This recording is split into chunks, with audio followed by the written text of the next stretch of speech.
ချပြုခင်ကတော့ဒုက္ခအကြီးကြီးရောက်ခဲ့ရပြန်ပြီဗျာခင်မွန်းဖြစ်သူအကိုထုံးကအယက်မုံမှုနဲ့သူမအခုမွေးထားတဲ့ဒုတိယမြောက်သားလေးကိုမစင်မချင်းနိုင်ရှုပ်တာတွေမစင်မချင်းပွေးဖက်တာတွေကြောင့်အခုစိန်သူမရဲ့သားလေးဟာကြာမကြီးအခြေအနေဆိုးရွားပြီးတော့အသက်ထိမလို့တောင်ဖြစ်သွားခဲ့ရတယ်ဆိုပြီး online ပေါ်မှာတော်တော်လေးကိုပြန်နှံ့နေပြီပဲဖြစ်ပါတယ်ပိုးချက်ပြုခင်တဲ့နဲ့ပတ်သက်ရင်တော့ကောင်းတာတွေဆိုဆိုးတာတွေကပိုပြီးများနေရပါခင်မွန်းဖြစ်သူအကိုထုံးနဲ့ပိုးချက်ပြုခင်တို့ညခါစားတော့ကလည်းပိုးချက်ပြုခင်ဟာခုပထမဆုံးမွေးထားတဲ့သူမရဲ့သားလေးကိုကိုဝန်6လနဲ့မွေးရဲဆိုပြီးတော်တော်လေးဝေဖန်ခံနေရတာပါအဲ့ဒီတော့ကလည်းပို့ချပြုခင်ဟာအကိုထွန်းနဲ့မညာခင်ကလေးကအတူတူနေခဲ့တာကြောင့်ကိုဝန်6လနဲ့မွေးသူလိုဖြစ်သွားခဲ့ရတာပါဆိုပြီးရိတ်တက်တူကိုလုံးဝကြည့်ကိုအသေးအချာရှင်းပြခဲ့ရတာလည်းရှိပါတယ်ပို့ချပြုခင်ဟာအကိုထွန်းချောင်းဘလောက်ထိကိုစိတ်တရားရခဲ့ရတယ်လဲဆိုရင်အခုသူမရဲ့ဒုတိယမြောက်သားလေးကိုမမွေးဖွားခင်နေ့ရက်လိုမှာပို့ချပြုခင်ယောက်ျားတည်င်းကျော်လာပြီးညမှာပဲ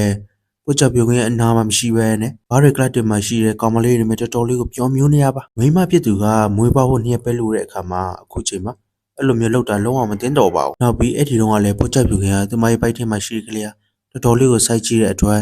သူမရဲ့ကြားမရဲ့အခြေအနေနဲ့ပတ်သက်ပြီးတော်တော်လေးကိုစိုးရိမ်မိကြောင်းပရိသတ်တွေကိုယင်ဖွင့်ပြီးတော့သူမယောက်ျားတွေ့ရင်ပြောပြကြပါအောင်ဆိုပြီးအကူကြီးတောင်းလာကြတာကိုလည်းတွေ့ရပါတယ်ဒါပေမဲ့လည်းခင်မမြင့်သူအကိုထုံးဟာအဲ့ဒီညမှာမရောက်ပဲနဲ့မနေ့မိုးလင်းပေါက်ထီကိုပြောမြူးပြီးတော့မနေ့မိုးလင်းမှာရောက်လာခဲ့တဲ့အတွက်ပို့ချက်ပြူခင်ကသူ့ယောက်ျားကိုထုံးပေါ်မှာလုံးဝကြည့်ကို